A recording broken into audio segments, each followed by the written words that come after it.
Ko'pchilik nalinnoy polni nimaligini tushunishmayapti. Hozir sizlarga biz qisqacha tushuntirib boramiz. Birinchi bosqichda polimizni yaxshilab o'rganib chiqib, kirib tozalab olamiz.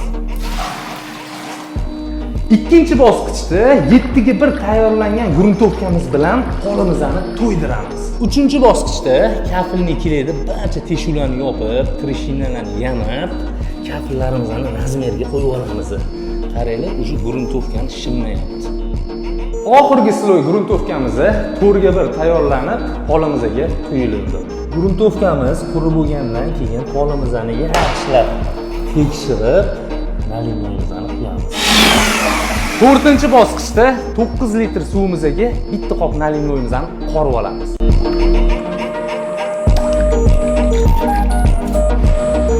5-chi bosqichda xonaga nalinnoy quyib olgandan keyin katta tishli valikda обязательно qo'shuv tarzida valiklab chiqishni so'rab qoladi. 6-chi bosqich. Nalinnoyimizni quyib bo'lganimizdan keyin romimizni обязательно portichka qilib ochib ketishimiz shart. Nimaga? Kondensatdan remontimiz shikast yetmasligi uchun. Kimni poli xuddi shunaqa rasvoga chiqayotgan bo'lsa, aloqaga chiqsanglar, sizlarga ham shunaqa chiroyli qilib, tekis qilib bitirib beramiz. Sog' bo'lasizlar.